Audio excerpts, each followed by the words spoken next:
Welcome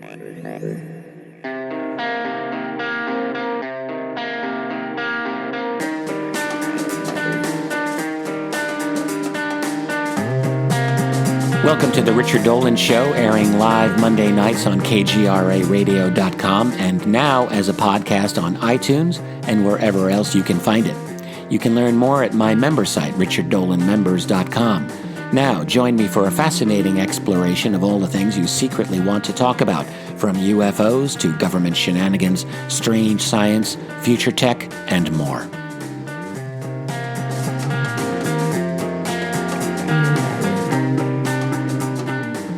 Here on KGRA Radio, welcome to the Richard Dolan Show, where every week we fight the good fight. Greetings, it's August 20th, 2018. Happy to be here with you this evening. I'm amazed that here in the Northern Hemisphere, summer is in its home stretch. I sometimes wonder, how did that happen? What have I been doing? Well, I have been enjoying the weather, but I suppose when you're busy at work, time flies by, and that is exactly how it has felt to me. It's all good.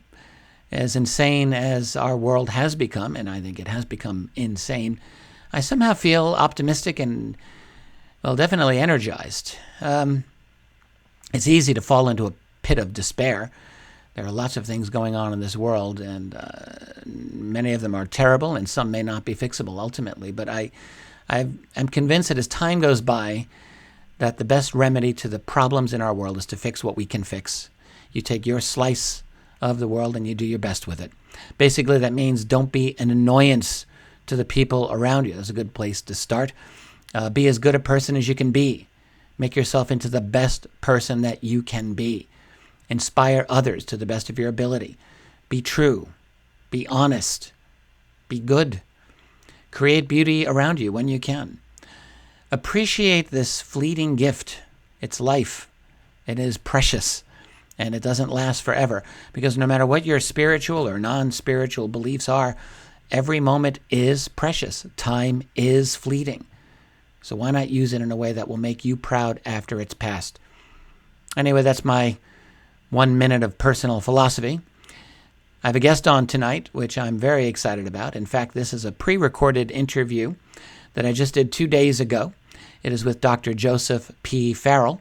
Joseph and I have known each other for quite a while now, about a decade, I guess. He's not just brilliant, he is unbelievably prolific. Honestly, I don't know how he just keeps doing what he does, writing and writing. He is the author of many excellent books. Some are very well known. They include the SS Brotherhood of the Bell, Roswell and the Reich, Nazi International. He's done a series of analyses relating to the breakaway civilization, including its financial component, much, much more. Joseph and I have shared many interests relating to UFOs, covert tech, the clandestine structure of power in this world.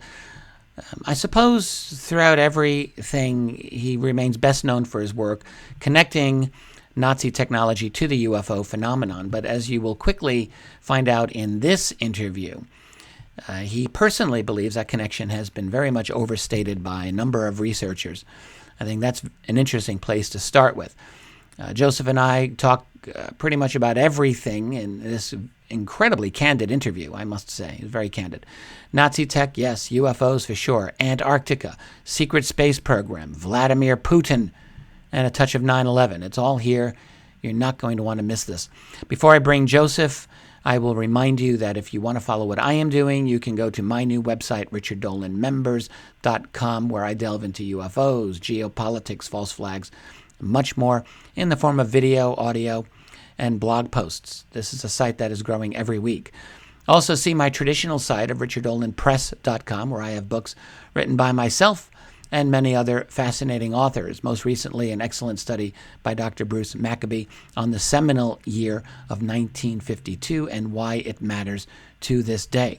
Definitely find me on my YouTube channel, where I put up new content every week, including my live stream show, Intelligent Disclosure, which I do with my wife Tracy every week. And of course, you can continue to find me here at KGRA Radio doing this show. So without any further waiting, let me bring on my guest, a fascinating pre-recorded discussion with Dr. Joseph P. Farrell. Greetings, Joseph. It's a pleasure to have you on. How are you?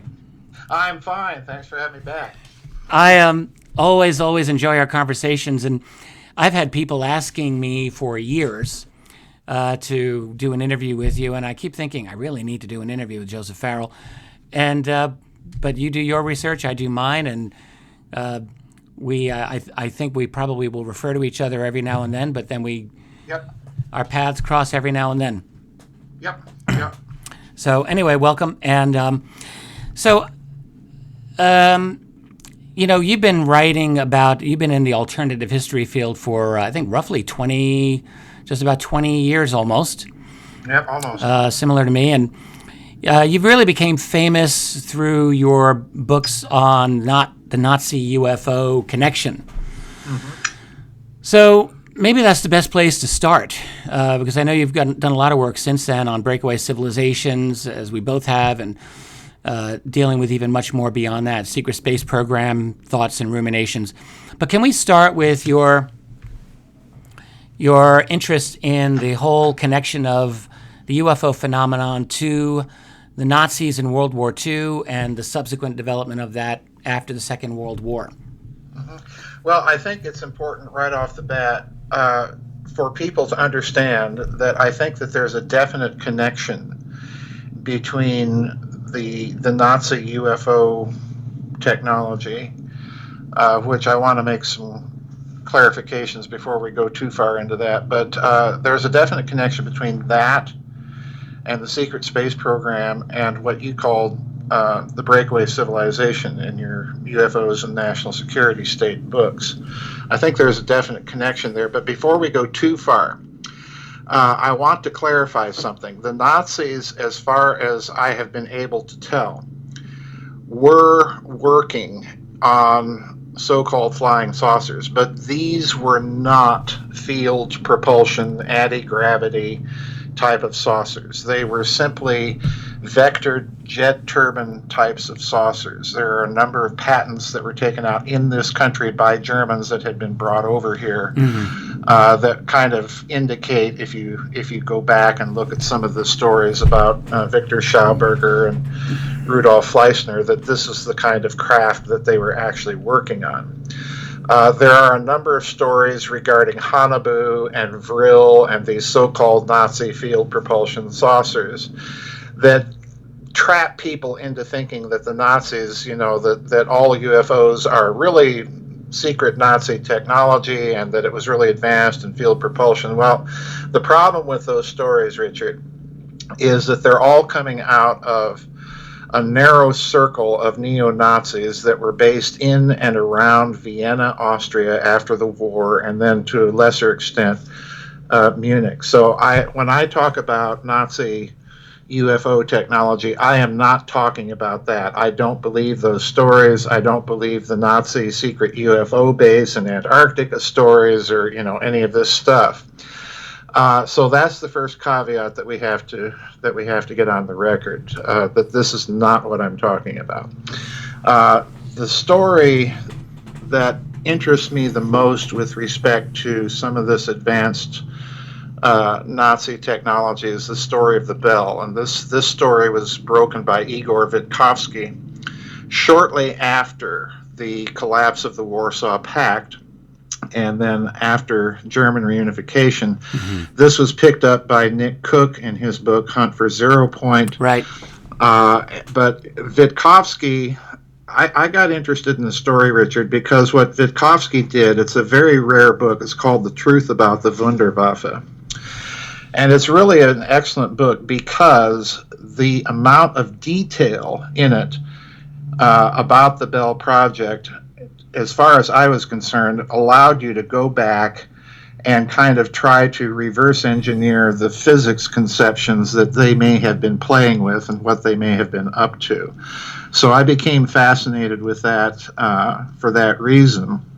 And I've attempted in the various books to kind of reverse engineer what I think may have been going on in their heads when they came up with this crazy device. Can we talk a little bit more about this? The bell Sure. is very famous, infamous. It's almost legend because, as far as I know, all the information about it came out, correct me if I'm wrong, after the war during some trials in Eastern Europe against Nazi war crimes. and locals, I believe, in Czechoslovakia talked Right. about this experiment, and it was called Die Glock, the bell, and it involved, as Nick Cook wrote about way back in I think 2002, that book was. It involved like rotating mercury, Right. and it created a kind of a plasma field, if I'm not mistaken. And the effects of it were, well, what were the effects? That's the interesting thing. It was deadly, and it might have had some kind of, people have argued, some kind of field propulsion effect. But I've never been Right. clear on this.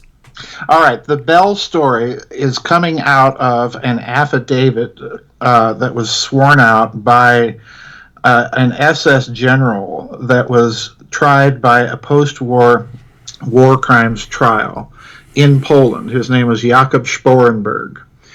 And all of the details about the bell are coming out of this affidavit. And the details themselves are both very specific and at the same time very ambiguous. And this is where the reverse engineering part comes in.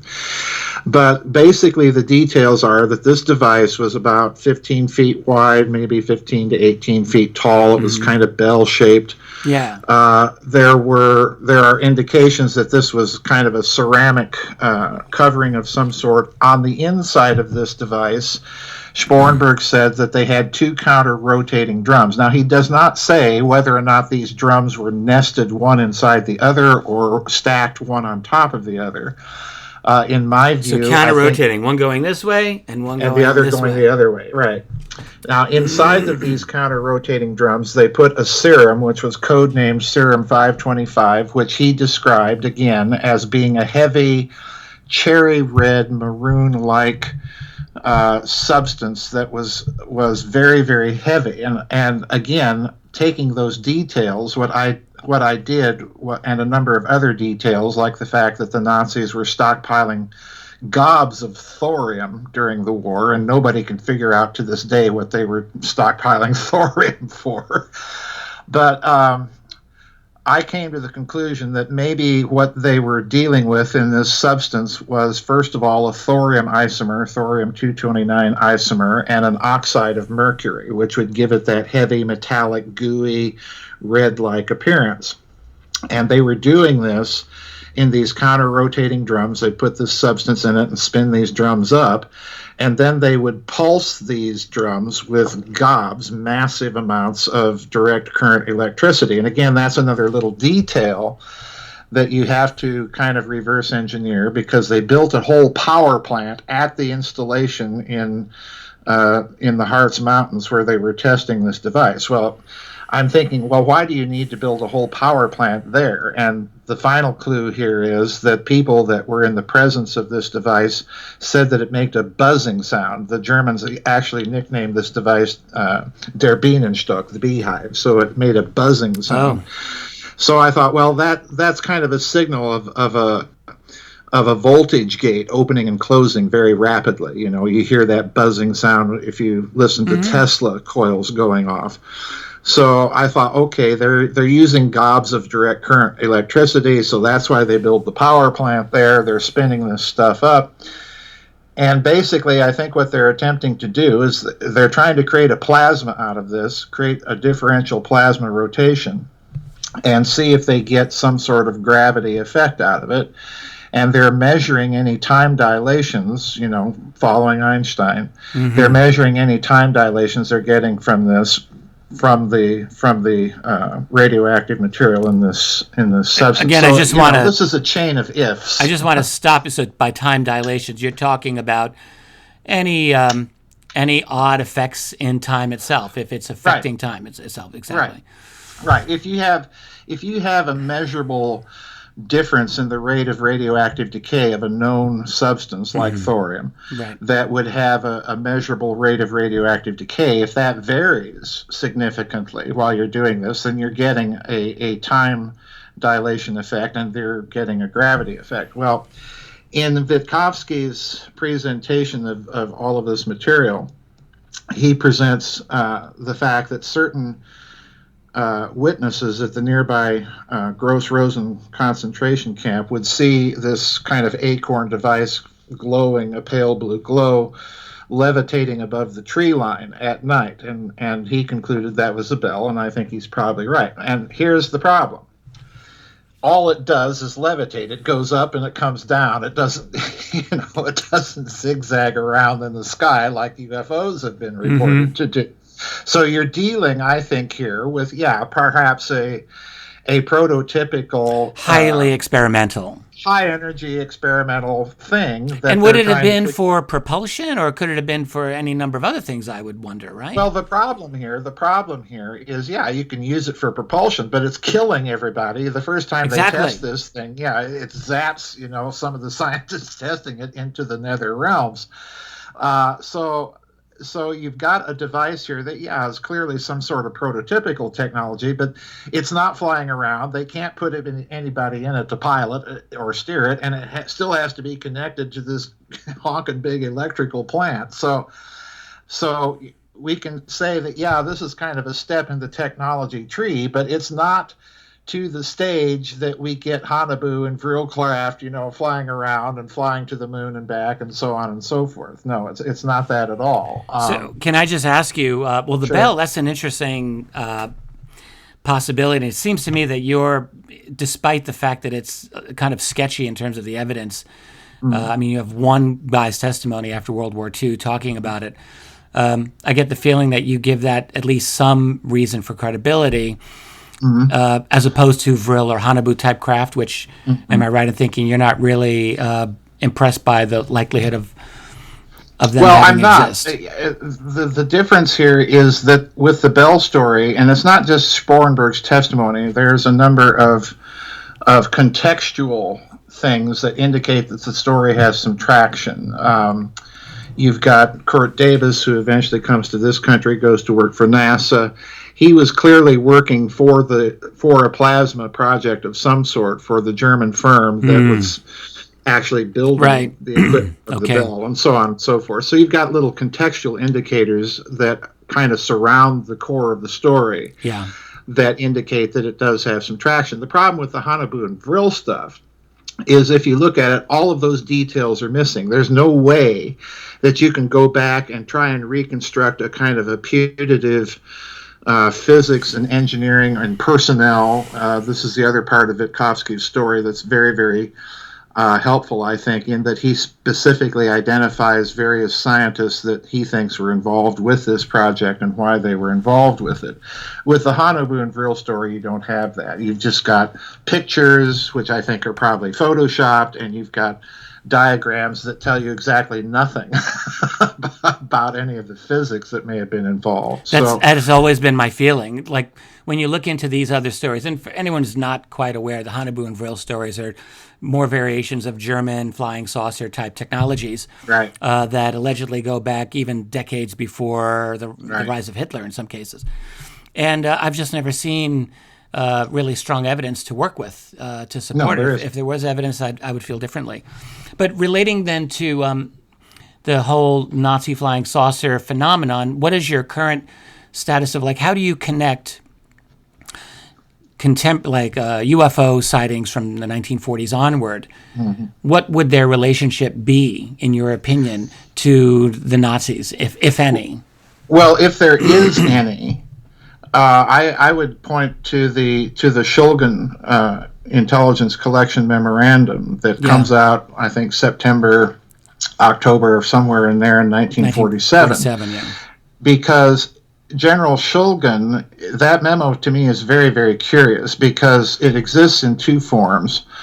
The original form is all about collecting data, and in the document itself, he talks about vectored exhaust. In other words, he's thinking in terms of a saucer-shaped craft that relies on jet turbines, and they're vectoring the exhaust from this thing to create maneuverability. Well, let's just back so people understand, because very few people really know about General Charles Shulgin, who was, I think he had 2 stars, 1 or 2 stars at the time at Wright Field in Dayton, Ohio. And he was one of the generals really looking into the so-called flying saucer reports. And out of his office in the fall of 1947, he generated a report. It was a study, or not so much a study, I guess, but a memo A memo. It was for intelligence collection. Exactly. Right. And so with that said, right, you're describing it. And there are two versions of this memo. And I think one was just said to be a hoax, correct? Well, as far as I know, and I forget the fellow's name that did this analysis of the two versions. And the second version of the memo, as I recall, is talking about flying saucers, extraterrestrials, right. Doors, and things like this. The first version is only on the German connection. Is only on the German connection, which right. appears in the second version, but it doesn't make any sense as to why. The second version of the memo that people have talked about does have this very suggestive statement about extraterrestrials or interplanetary visitors or something of that right. sort, whereas the first version of the memo is only discussing it as German tech. Right, exactly. Or primarily, exactly. Yeah. Well, the first version, in both versions, what I found to be extraordinarily weird is that, after talking about all of this vectored exhaust business and so on and so forth, which is what you see in the flying saucer patents of that era all throughout the 1950s, even up into the 1960s, is this idea of vectoring jet exhausts. And the Air Force itself even built some of these things or tried to itself. In other words, let's just stop right there. So vectoring jet exhaust is very different from anti-gravity, field propulsion, which is what everyone really has been looking at in terms of how these flying saucers, these objects move. So with jets, right, totally different.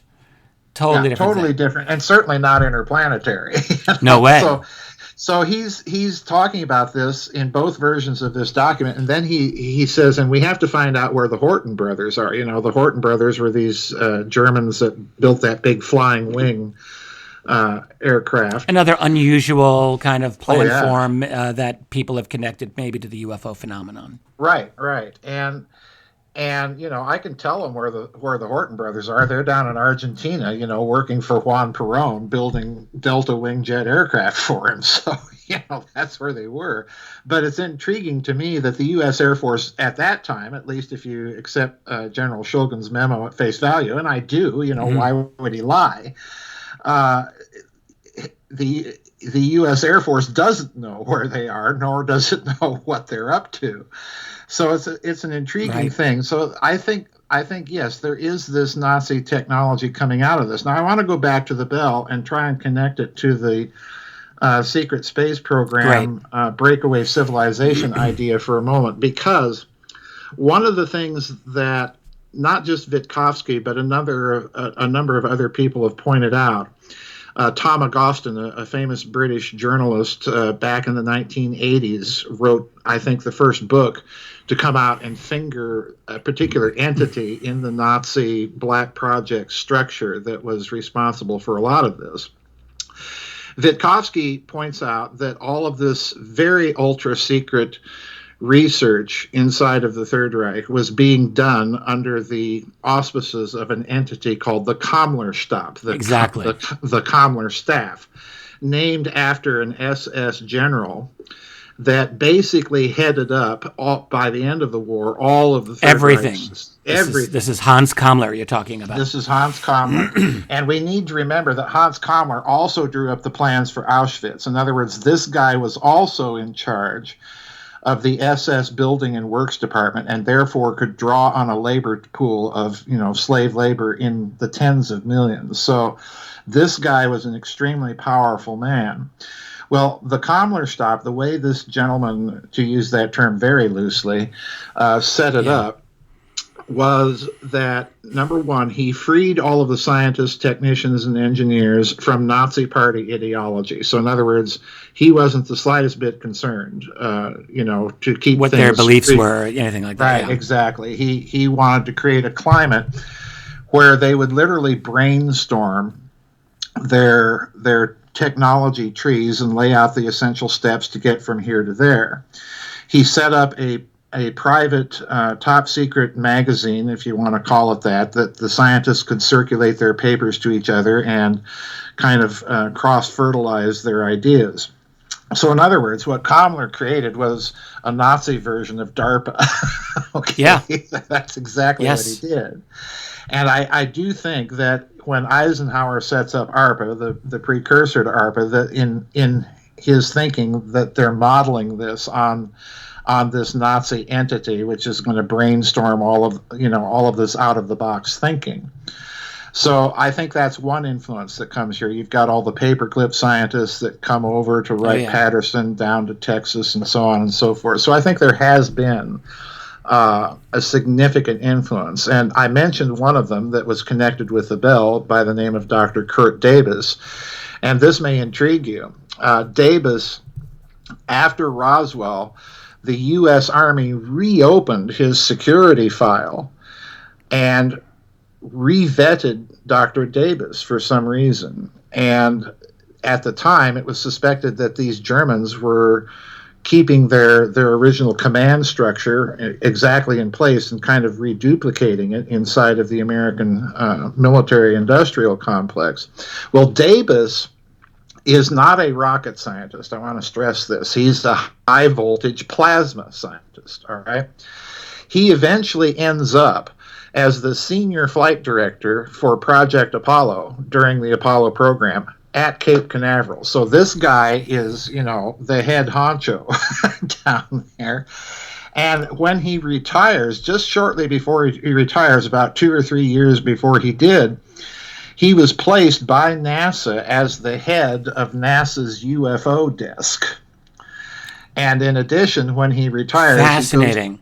Yeah, that I found out about that just a couple of years ago, and I thought, oh, whoa, that's... Who is this? His name, I want to write this down. His name is... Kurt Davis, K-U-R-T, and then the last name is D-E-B-U-S, Davis. Fascinating guy, very well known, and after he retires from NASA, he goes to work for a West German firm called OTROG, which stands for Orbital Rockets and Transport Aktiengesellschaft. And that company had a 250,000 square mile private preserve in the Congo. I'm trying to visualize how large it is. That sounds immense. That's huge. That's huge. It's like a small nation. It's a small nation. And, this is where the Germans are, this is the West German Area 51, and we wouldn't even know about this unless Mikhail Gorbachev had pointed this place out. So he was on the board of this corporation after he retired from NASA. So this guy, whatever he is, he's got his fingers in a whole lot of pies. So yeah, I think there's definitely some sort of influence here from this Nazi Black Projects Institute, the Kammler stuff, and post-war America. And it's intriguing to me that you find the same pattern. You've got von Braun with his rockets, which is kind of the public space program, if you want to put it that way. And then you've got the Kammler stuff doing all of this field propulsion, zero-point energy, and plasma research. It's worth pointing out Hans Kammler just disappeared after the war. He was just gone. But unlikely he just died. Oh, it seems he went somewhere and just stayed very, very quiet. Yeah, he did. I pointed out in one of the first books that I did in this series, Reich of the Black Sun, that General Kammler, there's 4 different accounts of his death. I mean, it's like reading about Martin Bormann and his 2 different deaths. Yes, indeed. Well, before we're going to have a quick break in a moment, Joseph, but are you able to... what is your take then on the mass of flying saucer reports that people were reporting in the late 1940s, particularly after the war? I mean, there were many there were Foo Fighter reports during the war, and you can talk about that if you like. But I just know from my own analysis of at least what declassified documents we have that there were always a contingent of U.S. analysts who were thinking about the interplanetary thesis. And it's not like they were completely ignorant of the status of German technology. Some of them may not have appreciated it fully. But nonetheless, what do you think about this? What are your thoughts in terms of what they were encountering? Well, since you mentioned Foo Fighters, I think in some cases they were encountering some sort of German technology, but not in all cases. And this is the problem. We have become trapped, I think, in ufology into thinking that, well, they've got to be one or the other. And we're forgetting the possibility that it could be a both and rather than an either or. There are some cases that I think clearly indicate that they were dealing with some sort of German technology. We don't know exactly what it was.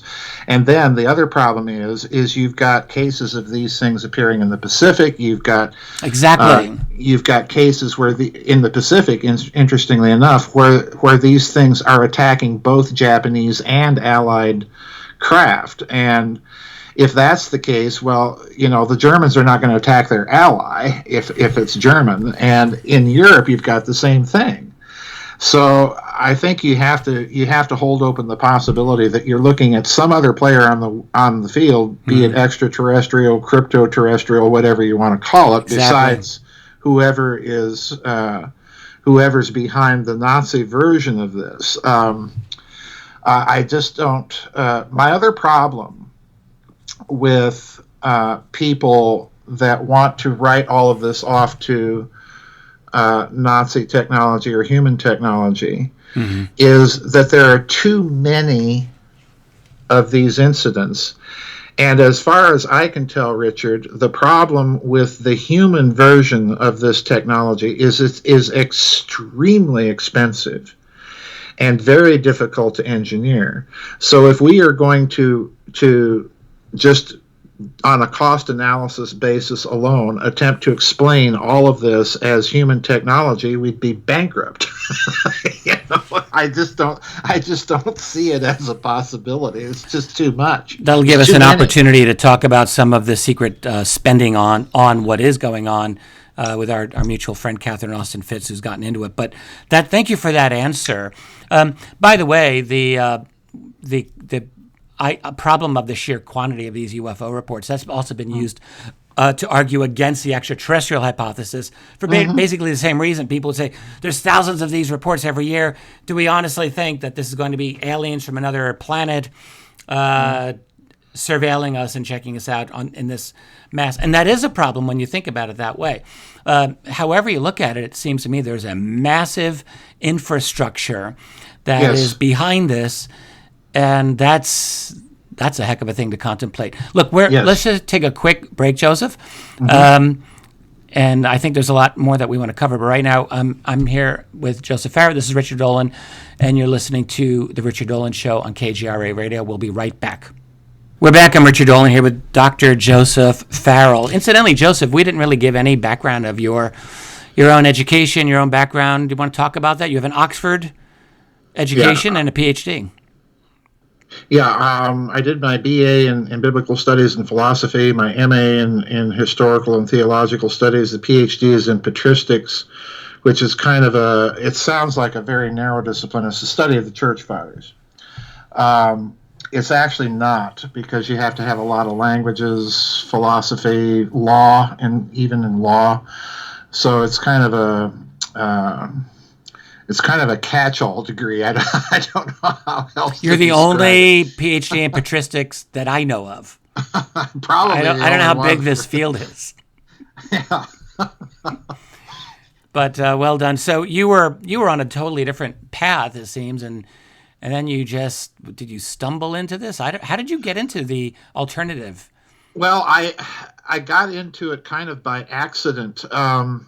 I've always had this fascination for physics and science and offbeat areas of research. My father was an engineer, so I grew up kind of fascinated by all of that. I play pipe organ, so I'm fascinated with just the engineering of those things.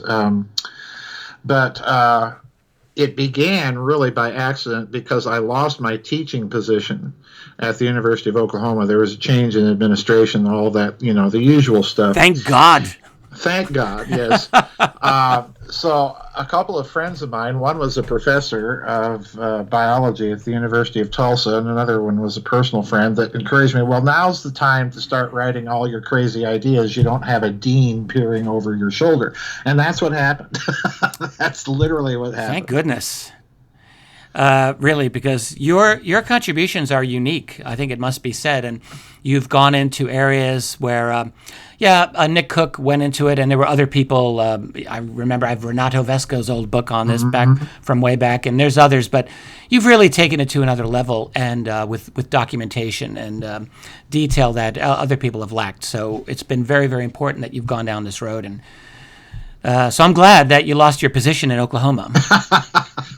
Well, I am too. Now, in retrospect, I am. At the time, it wasn't terribly pleasant, but no. It opened up another door. I went through my version of that as well. So, can we go back to dealing with this subject we were on to just before the break? We were talking, really fleshing out this whole UFO phenomenon versus the Nazi tech, and so I just want to make sure I'm understanding, because it's very important. There are people to this day who will maintain that what we encounter as UFOs are 100% black tech from some sort of breakaway civilization. I guess that's possibly true, but my own take on it would be, if that's true, it's not only the Nazis, and it's probably goes way back prior to the Nazis anyway. Someone, in my view, has had something that's just not supposed to exist. And my own take is that this goes way, way back. Not all the stories of ancient aliens are to be taken seriously, of course, but nonetheless, I do think that there's enough of a story going back that I can't see. There was one, I'll just tell you, I've mentioned this a number of times. I found this one myself in the Canadian National Archives a little over a decade ago, and it was a man had written into the National Science Council at the time in the early 80s. He was very elderly, and he just described a UFO sighting he had in the Northwest Territories in 1936.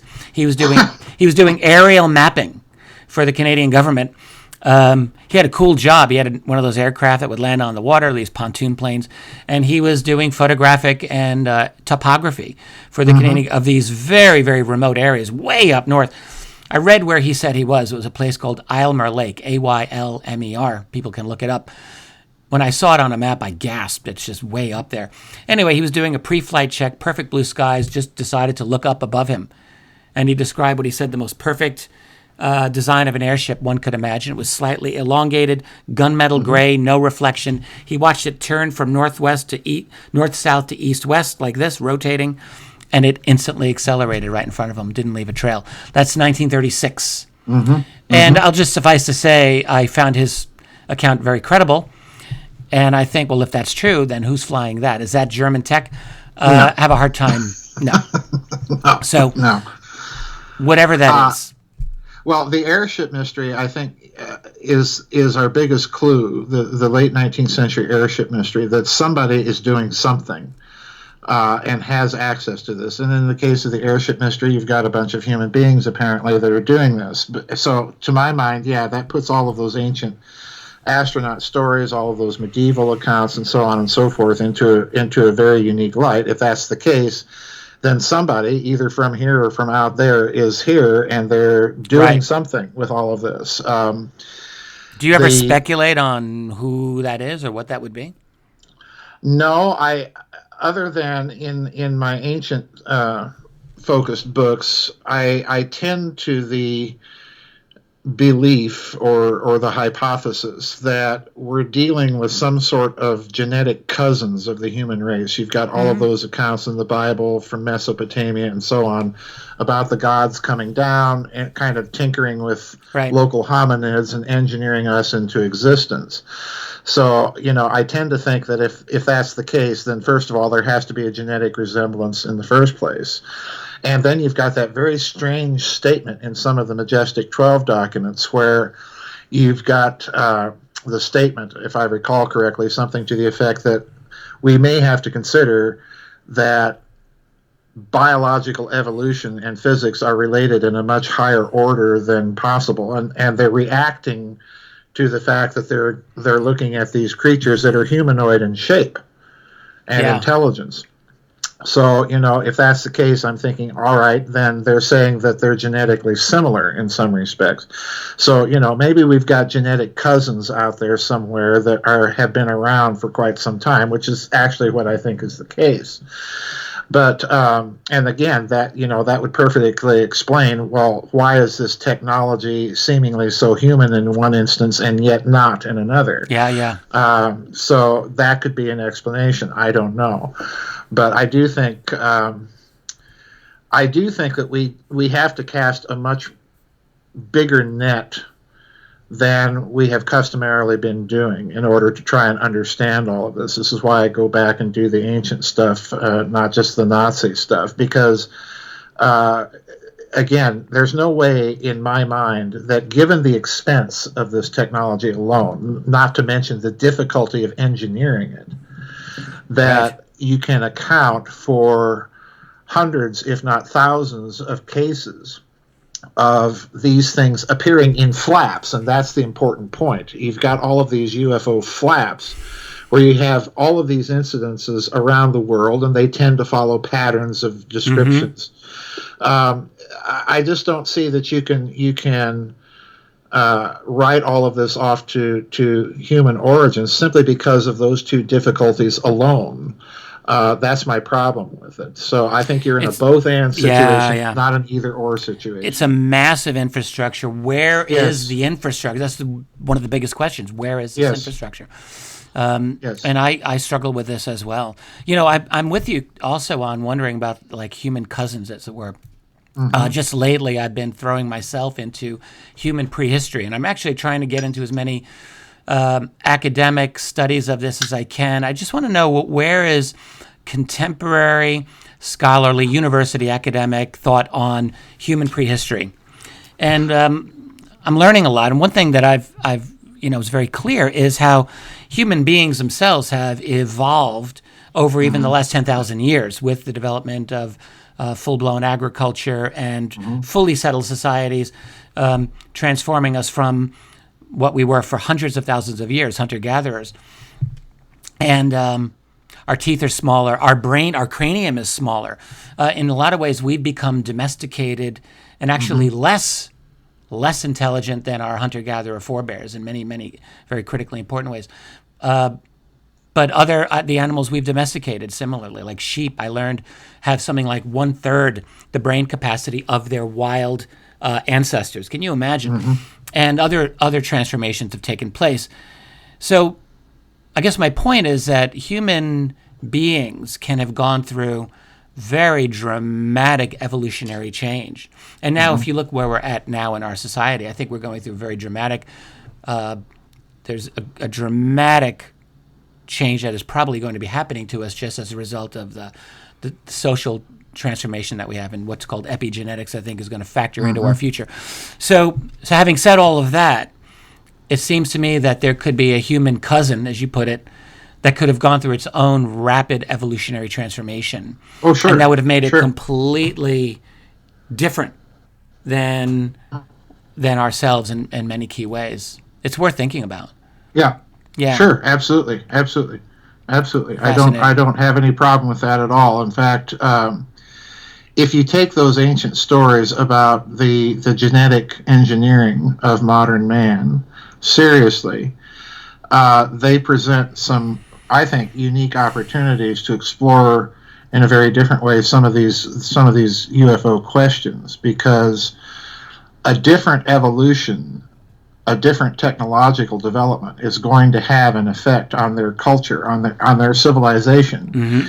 And I think, this brings us back to your hypothesis that all of this money and all of the time spent is going to create a group of people, and I think civilization is exactly the correct term for it, whose matrix of decision-making by dint of that very phenomenon is going to be different. They're going to think differently. They're going to act differently.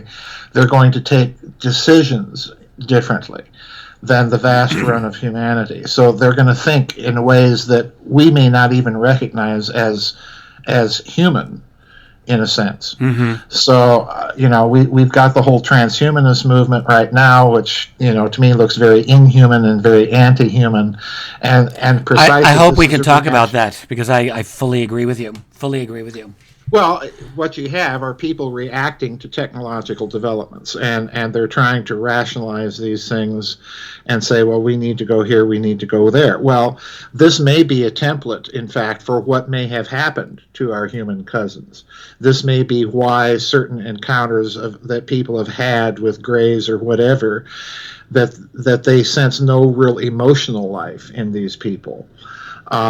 That could be something that has happened already to a certain population out there somewhere. We don't know, but I think it's a worthwhile hypothesis to pursue. Well, along those lines, I was just reading. This is a book by a fellow named James C. Scott called Against the Grain, and I'm in the middle of it now.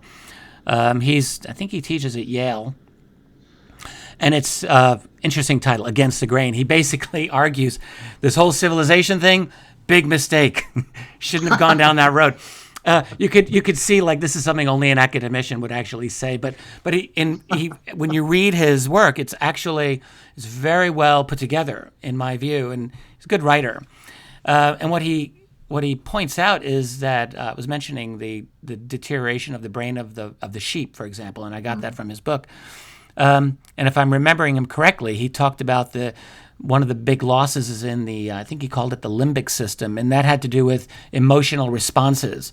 In other words, the docility of modern sheep, one of the key things that domesticated sheep that make them so valuable to us is that, they're very docile, and one of the reasons for the docility is their emotional responses are very muted compared with sheep in the wild.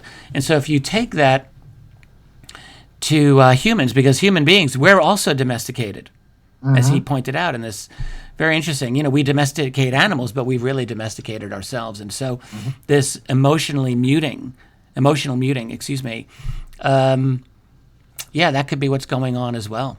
Deadening of the emotions. We're in the state of C.S. Lewis's comment, we're developing a situation where humanity is becoming men without chests. In other words, men without an emotional life. Yeah. And, I go back to the ancient cosmologies, Plato and so on and so forth, where even the term mind did not mean this narrow Western Cartesian ratiocination process of the conscious mind.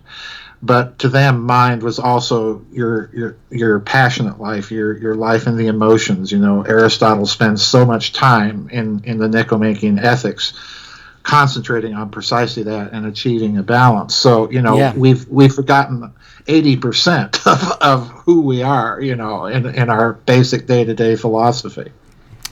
Yeah, I fully agree with you there. So, I had notes here to follow through, but we're just kind of freestyling it, which I think is just fine by me.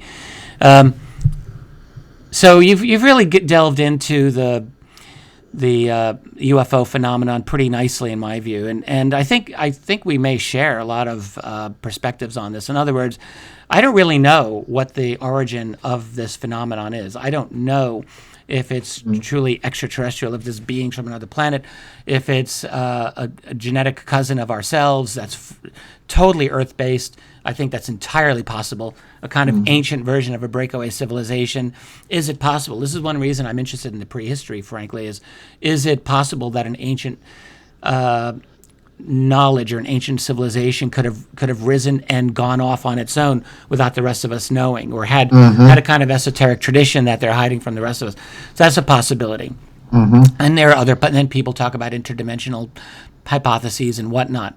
So there's a lot of, I don't really feel a need personally to say, oh yes, the UFO phenomenon is explainable in this way and only this way. Right. Even though I think a lot of folks associate me with the ET hypothesis, and a lot of folks associate you with the Nazis did it. The Nazis did it. Yeah, well, I'm agreed with you for one very important reason. When I look at UFOs, and I really don't even consider myself a ufologist. I've had to bump into it and deal with it in the course of writing the books and being focused. Frequently, yes. Yeah, frequently. And the problem, as far as I can tell, Richard, is that we're not dealing with a phenomenon. We're dealing with several different phenomena.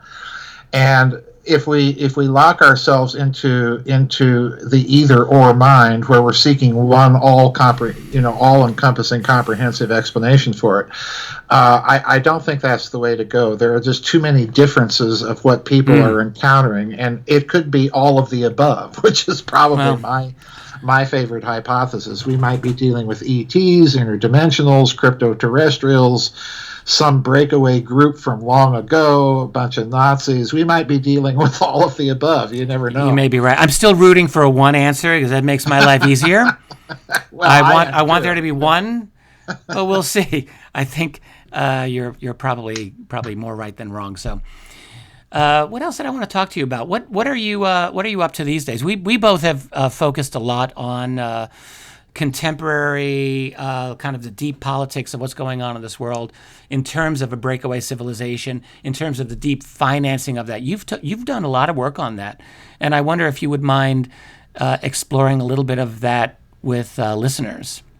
Well, I approached this from two different points of view, and that's kind of why I backed into Catherine Fitz and she backed into me, because she was coming at it from a very different point of view. She was encountering massive amounts of fraud in the government within HED and so on and so forth, and wondering where's all this money going.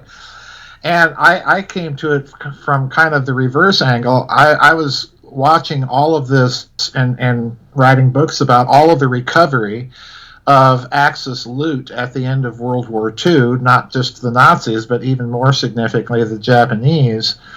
And again, there's just massive amounts of loot that has not really ever been adequately accounted for, and it's just simply disappeared. Well, where's it going? So that was the first thing that got me down that trail. The ultimate private stash. Well, yeah, if you're going to have a breakaway civilization, you have to have an economy, and you have to have financing, and you have to have all of this stuff. And how do you keep that off the books? That's the second thing. Right. So I began to think in terms of your hypothesis. Well, there's this vast infrastructure. They've got all this money, and they're researching all this stuff, that this is going to lead to a breakaway civilization, or even a breakaway culture, if you want to call it that. Well, if that's the case, I took the reasoning that she had there a little bit further. Well, we've got to have financing for this, and we've got to keep it hidden. So I began to develop the idea of a hypothesis of a completely hidden system of finance. And then what really got my attention was when all of those bearer bonds scandals started popping up, and then just disappeared right off the radar, beginning right after the financial meltdown. It was I was thinking a little more than 5 years ago. Maybe I guess more than that, I suppose. 6 or 7 years ago. Yeah, you had that strange case of these Japanese gentlemen apprehended by the Italian financial police with $134 billion worth of bearer bonds. And, this created such a firestorm that even President Obama had to address it, and he just kind of brushed it off. Well, those things don't exist. They're not real. They're all counterfeit. And then there was another one in Spain, which involved, I think it was either $2 or $6 trillion worth of bearer bonds. And again, it was all written off. Well, these are all counterfeit. There's nothing to this. This is just a scam that people are running over and over. And I talked about this at the Secret Space Program conference that you and I talked at in 2014. The problem is here, counterfeiters don't counterfeit things that don't exist. And this is the problem.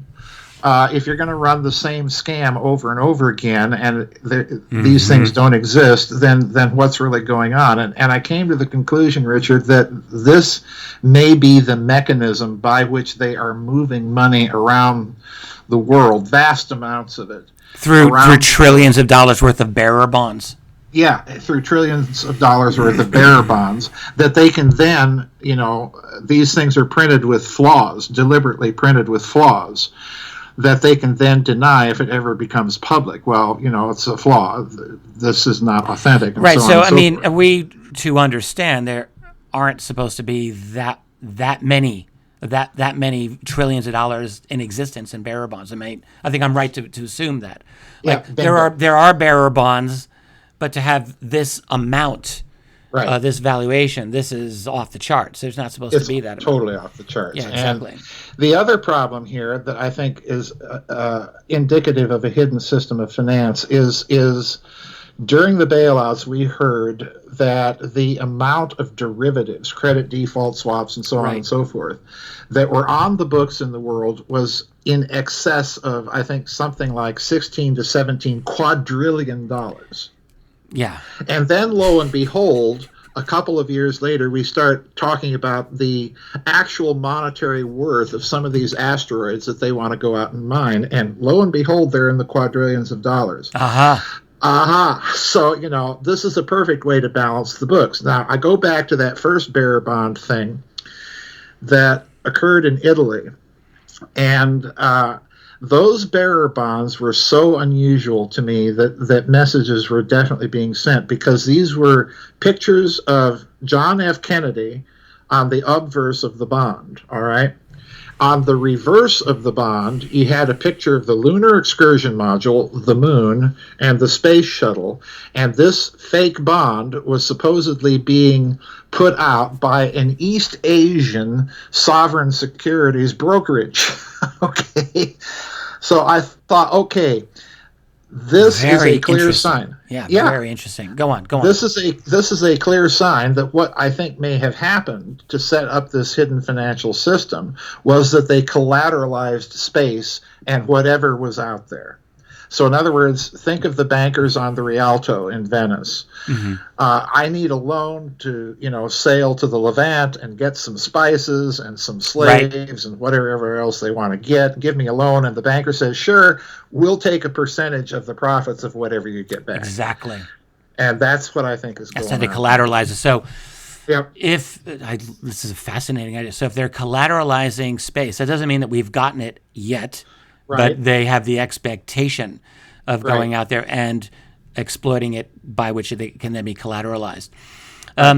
We're almost at time for another break, but I definitely want to pursue this idea of where a secret space program might be going, because there are lots of people out there who've been making some claims about having participated. I know who you're talking about. In a secret space program. But we can definitely get into that. But I would like to talk about what the likely parameters of a true secret space program would be. Right. I think that's definitely worth going. But we've got about 1 or 2 minutes before we have to hit the break here. I just want to understand this point of yours, because it seems very important to me, that the existence of trillions of dollars, potentially, of bearer bonds that are out there, are part of this secret financial system, secret breakaway civilization that is, you think this is an off-the-books, completely separate financial reality from what is accounted for in our world today. And that this is connected to what Catherine Austin Fitts has often basically described as the open window through which so much of our global wealth is going. It's going into this off-world secret space type of a program. And I think that makes a lot of sense. That actually does make a lot of sense. I put it to Catherine this way when we first talked about this. If you view financial flows as an electric circuit, then there's a lot of money going into the circuit that under normal conditions should pop out at the load end as inflation. Exactly. In fact, as hyperinflation. Exactly. But yet it hasn't done that. No. So there's another load on the circuit. So it's going somewhere else. And, we both came to the conclusions, well, what do you need all this money for, if not to create the infrastructure and the technology to go out there and get those resources? Yeah, exactly. That's what I think it is. Yeah, and in fact, Catherine and I are having conversations about this as well, as to what the cost of that would be. Well, we'll have to come back to that. Joseph, let's take a quick break. Sure. And we'll continue this. I'm Richard Dolan here with Dr. Joseph P. Farrell, author of many books on, connecting the Nazis to UFOs and much more. His website is GizaDeathStar.com. Is that right, Joseph? Yep. Mm-hmm. Great site, by the way. What you do, incidentally, is you do really kind of in-depth analyses, it seems like, of one news story a day. And you put that right out there. It's fascinating take. Anyway, we'll be right back after this. We're back. I'm Richard Dolan here with Dr. Joseph Farrell. Joseph, it's great to have you on. And again, we mentioned your website. It's gizadeathstar.com. Why did you call your website by that name, incidentally? Because that was the first book that I wrote in this whole alternative field, the Giza Death Star, and that became a trilogy of books. And so people identified me with it, so I figured, we'll just go with that. Yeah, no, nothing wrong with that at all. And you've been doing your website actually for quite a long time, and the model seems to be very good. You've got a lot of material on there just for the general public, but you do have like a members or subscriber section as well. And you've been running that for quite a long time as well, if I understand. Yeah, that's been up ever since the website's been up. The principal feature in there's some papers that I've written that are in the members area. There's some of my own music in the members area, which I have to warn people is thoroughly 18th century, but we got some harpsichord action going on there. Oh, definitely. I'm 18th century heavy metal, that's for sure. But and I do vid chats with the members every other 2 weeks on Friday afternoon or Friday evening, and spend a lot of time, basically doing what we're doing here, answering questions, commenting, and so on. So it's fun for me. That's my social life. Yeah, it's tough to have a social life when we do this type of work full time. I would like one, but my social life consists of myself, my wife, sometimes my son who pops in every now and then, and occasional travel, and it's all this all the time. But it's what we do. I think we both enjoy it. Yep. So we've got 2 segments to go here, about an hour, and I'm just thinking we can explore a little bit more about where we think a contemporary breakaway civilization and secret space program is going, and I would love to go into that with you. What's your sense of where humanity is at in space right now? I think it's much further than we have been publicly told. Let me give you an example.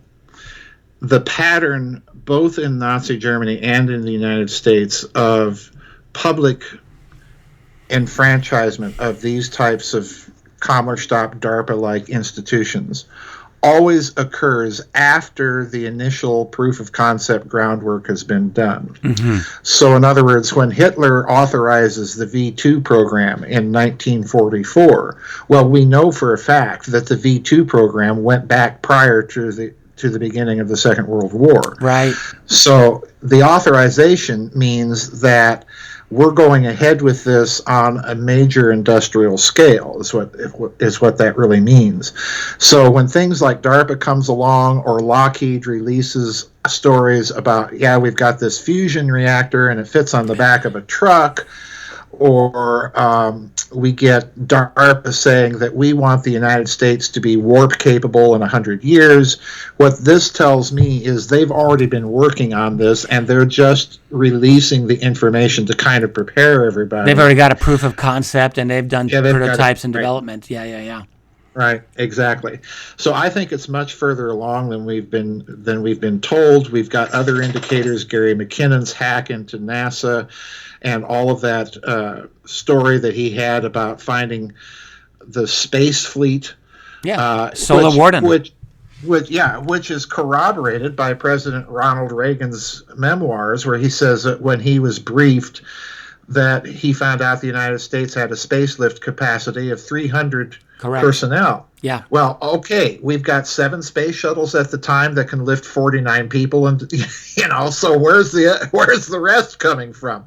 So there's a secret program, and I think it's much further along, just from the standpoint of, if you look at the publicly known underground installations throughout the country, principally in the Southwest, I suspect that that's a much bigger network than we have been told. And in some cases, we're told that these underground installations, the tunnels are so wide you can drive a B-52, down through. So, that's a lot of money. So there's where some of that expense goes. And this means that they're developing an infrastructure, and that infrastructure is not just for hiding things, it's for manufacturing things. This means that they have to have quite a few people involved with it. They have to vet them very carefully, so that's more money and so on and so forth. So, yeah, I think we're looking at a vast infrastructure that has been bleeding off. The black budget money has been bleeding this hidden system of finance into it. And with respect to the hidden system of finance, I want to point out a book where I talk about this in more detail. That's the book, Covert Wars, and there's your breakaway civilizations concept. And yes, you are credited with the idea in the book. Fine. But the thing that I'm getting at in that book is that in 1947, again, that crucial year, you've got Roswell, you've got Kenneth Arnold sighting, you've got Admiral Byrd returning from Operation High Jump. All of this stuff is going on in 1947. And the National Security Act, of course, is signed in 1947. And there's another thing that happens in 1947 that Peggy and I forget the husband's names, the Seagraves that wrote that book about Yamashita's gold, Operation Golden Lily. The Gold Warriors is the title of the book, which is an excellently researched book about American recovery of Japanese loot that was plundered from Asia and China during World War II. And they point out, and this absolutely floored me, they point out that in 1947, when Ed Lansdale, no less, was sent by General MacArthur to Washington to brief President Truman on the existence of all of this Japanese plunder and should we recover it. Well, Truman took the decision, apparently, according to them, in 1947, not only loot, but to keep it entirely off the books. This was not even black budget. This was not to have anything to do with Congress. And he put it under the direction of the National Security Council. So, okay, if we've got Majestic 12... How much money are we talking about? Oh, we're talking billions of dollars in 1945 dollars. Yeah, the U.S. defense budget, I remember when I researched this back in 1948, was $15 billion. So 15 in I think 48, 49. So if they're finding, I don't know how many billions we're talking about, but that's a lot of money. That's a massive That's a lot of of money. Yeah. Off the books and under the direct control of the National Security Council. So in other words, he just put the American intelligence community in the banking business. Because the problem there is you cannot make a system like that work without the participation of some of the prime banks in the Western financial You have to system. launder the money. Yeah, exactly. Remember in Breaking Bad, that great scene where they've got stacks and stacks of fat stacks of cash, that's what he called it. And you've got to be able to use it, so you launder it. Yeah. And it's a big it can be a big problem. That's what they've been doing. Exactly. Got it. So that's I think the beginning of what I've been calling this hidden system of finance. It's a network of banks. It's a network of front corporations from the CIA and so on and so forth that we know that they've done. And then you throw in all of these weird bearer bond scandals on top of that. And I think it's a pretty clear picture that there's something that's so off the books that conventional financial and economic analysis have been failing because they're failing to take into account that whole thing. And therefore, they can't formulate any decent economic predictions. And this is the other side of the coin. I've been listening to the dollar's going to collapse tomorrow since the Nixon days, and it's kind of like the rapture. They've been predicting this collapse is going to happen any day now, and it never does. So true. So, it's it to me is a clear signal that they set up a vast hidden system of finance, and they had to. If we stop and think about it, let's take your hypothesis of breakaway civilization. I think it was the second volume of UFOs and National Security State that you laid this out. Yes. And the problem is if you look at this and say, okay, we're setting up this breakaway civilization. We've got to have a lot of money to research this stuff. And it's so super secret, it was Willard Smith, I think it was, the Canadian, that said, well, this is classified higher than the hydrogen bomb, all of this UFO stuff. Well, the reason it's classified higher than the hydrogen bomb is not only are you dealing with technologies that you're trying to emulate, but it's also requiring the existence of this hidden system of finance, and you've got to protect that as well. And it's also got this, huge infrastructure that you're building to do this, and you've got to protect that. So I think all the indications are there that this is a much vaster program, simply in terms of the money that's gone missing, in terms of the money that's been indicated by these bearer bond scandals, in terms of the money that we don't know what amounts were recovered from this Japanese operation. We do know that they managed to recover about $750 million of the Nazi thing, but that's only what's been made public. We really don't know the vast extent of that. So there's a lot of money that has existed at least since the end of World War II that's entirely off the books. Now, let's be Mr. Banker. That constitutes a hidden reserve. So we can add liquidity both to the hidden system and to the public system when we need to, because we've got a hidden reserve to draw on.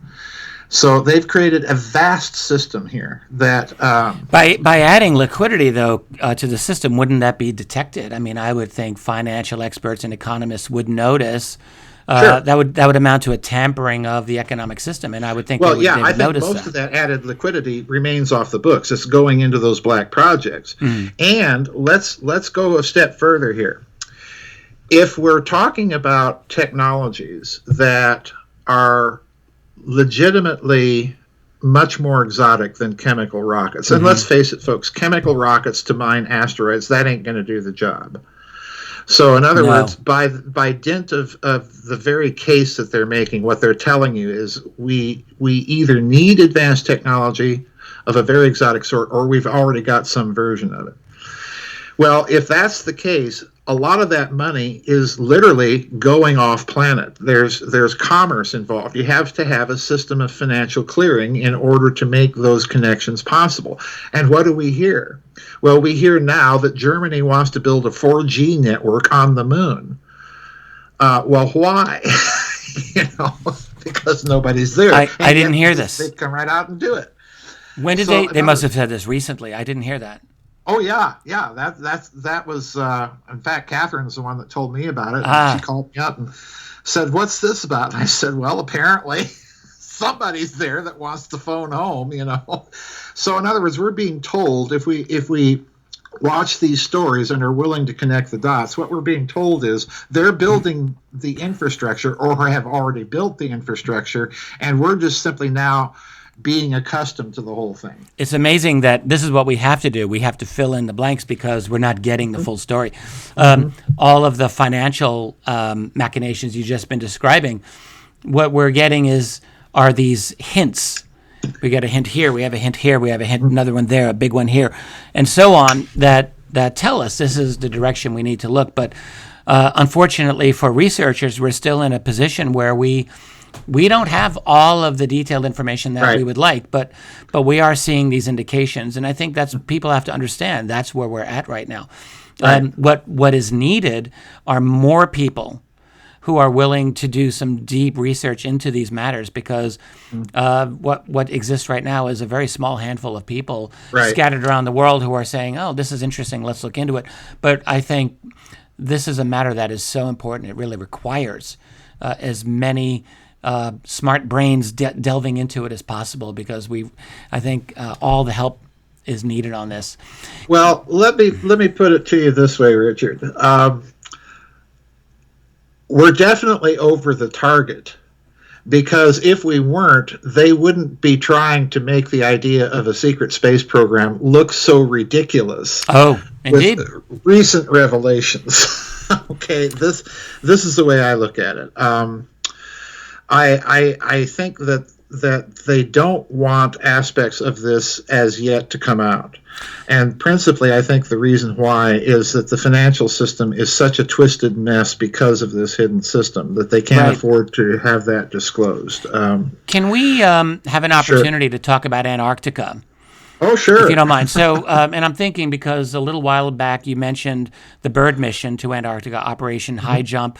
I would like to get your take on this. You've done a lot of writing on it. People ask me about High Jump frequently, and I do have my own opinion on it, which I don't know if I've shared with you. So I would love to go into that. And then furthermore, if you recall, we just mentioned the whole secret space some of the less founded claims. Well, if you recall, a little over a year ago, I was at the International MUFON Symposium. I was at the panel. And kudos, you had great courage going there. Oh, well, thank you. Thank you. I wasn't asking for kudos, but I wanted to mention it because during that I had a discussion with Dr. Michael Sala about Antarctica.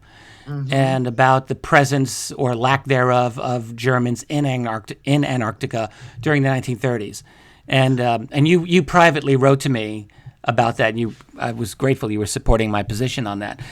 But I guess what I'm curious about is the extent of activity going on in Antarctica. I guess I will just throw out the first possibility here. I actually think that there is some very interesting things about Antarctica going on today. I don't know for a fact what's happening, but there are a number of reasons that I think that there's important covert things happening there.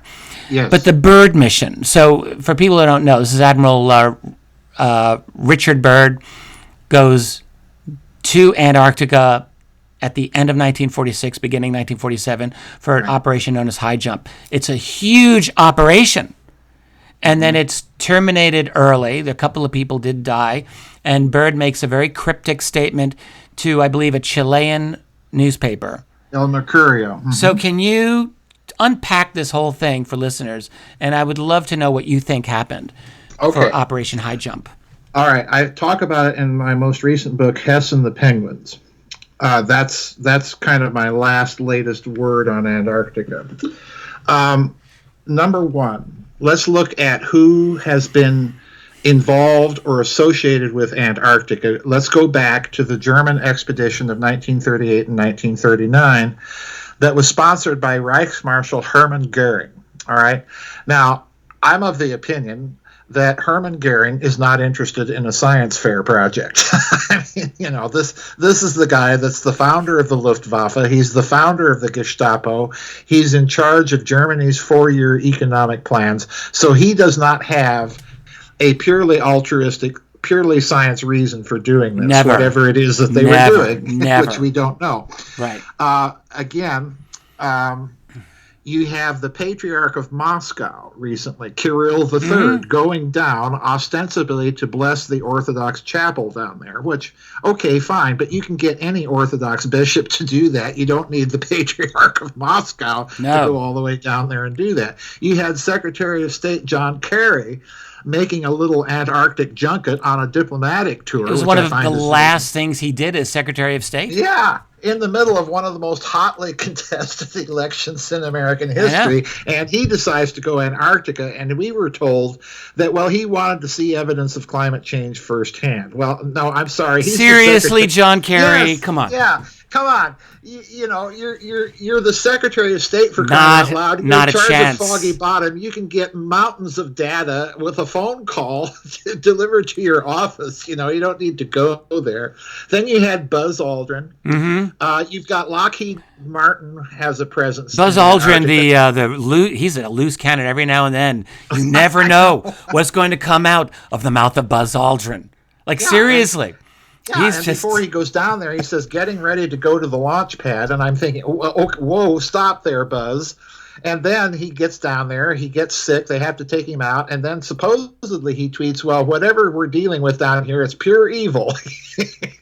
And then it's eliminated. The tweet is taken out. And then it's eliminated. Yeah, it disappears. Whoops. Yeah, so there's a lot of strange stuff in Antarctica. We're not being told of what's going on. So Admiral Byrd goes down there in late 46, 47. It's a massive expedition. I mean, it dwarfs the German expedition. And he's taking with him an aircraft carrier, a seaplane tender, a submarine, for a flotilla of destroyers or destroyer escorts, and a battalion of Marines. And the story that the government puts out is, well, we know that the Arctic could become a theater in the next war, so we need to test our equipment and our tactics. And I'm thinking, wait a minute. Why on earth wouldn't you go to Alaska or northern Canada, which are much closer to hand, and save yourself the expense of sending an entire fleet down to Antarctica? And then, on top of this, I discovered that the people involved with the planning for high jump, are you sitting down, Richard? I am indeed. Were Fleet Admiral Chester Nimitz. Yeah. Wow. Top of the line. And Secretary of the Navy James Forrestal. Ah, that's a little ding, ding, ding. Yes, indeed. Yes, indeed. Yes, indeed. Yes, indeed. So he goes down there, and then this expedition is outfitted, supposedly, to stay there for 8 months. And he calls it off after 8 weeks. He hightails it back. He gives a statement to El Mercurio that the United States is going to have to prepare to defend itself against enemy fighters that can fly from pole to pole at tremendous velocity or something like this. And that's all we hear about it. And then, pardon me, Byrd appears on the CBS show for a half-an-hour stint, writes a big article for National Geographic, and that's all we hear of high jump. Now, the Nazi UFO people have always been saying that he really went down there to take out the secret Nazi UFO research base in Antarctica. Mm-hmm. And got his butt handed to him.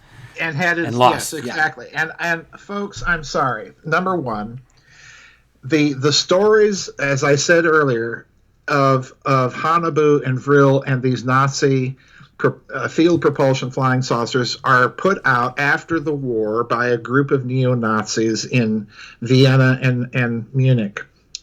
That story is simply hogwash.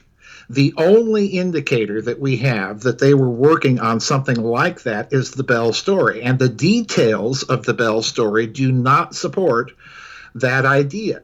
Because, number one, the Bell is not maneuverable. Number two, it kills the people that it comes into close contact with. And number three, let us not forget, it has to have an entire power plant in the locality. That's right. To provide direct current electricity for this dang thing. So what they're basically maintaining is we would have to have a facility like that down there in order for there to be a secret Nazi UFO base in Antarctica to kick Admiral Byrd's butt out of Antarctica. So, no, I don't believe these stories. Now, and by the way, if Byrd had suffered a military defeat, he would have lost way more than... I mean, there were a couple of people who died. It wasn't like this huge... catastrophe. No, it wasn't. It was not. It was not. It was a plane that went down. At some point, the crewmen were left out and they couldn't find their location and so on and so forth. They froze to death. So, you know. So what do you think? What happened with high jump? What was the? What's your take on what Byrd encountered and? Well, if they did. Why did he say what he said? Yeah, if they did encounter anything German, it would have had to have come from Patagonia in Argentina, which is, quite a ways away. That's right. I think they did encounter something, but we simply have no idea of what it was. Or they found something. And that explanation also, I think, has some currency given everybody else that's been down there, given Lockheed Martin's presence, given the strange reports, a few years ago from the Russians at Lake Vostok. They may have found something, or they may have, this was a photogrammetry mission to fly over the continent and take pictures and map it, just like the German expedition. So they may have found something there that... I recalled reading that in the aftermath of the high jump ended, I think, in February 1947, if I'm around, early 1947.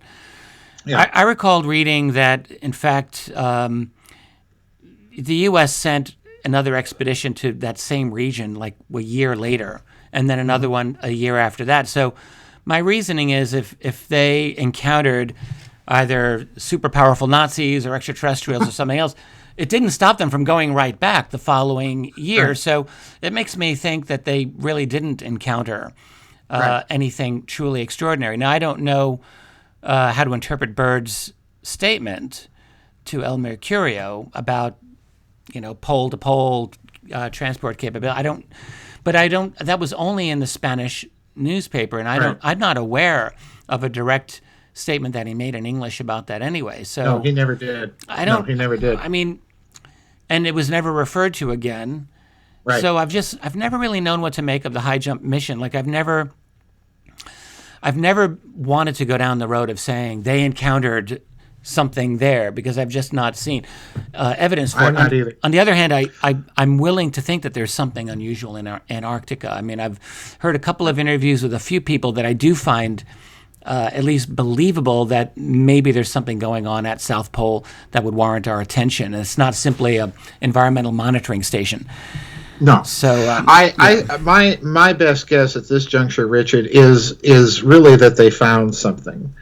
And if there is a German connection, maybe they were afraid and they went down there to find out whatever it was the Germans found. I don't know. Because the Germans clamped down on that thing just real fast after that expedition was over. And we really, to this day, I don't think know the full story even of the German expedition, let alone high jump.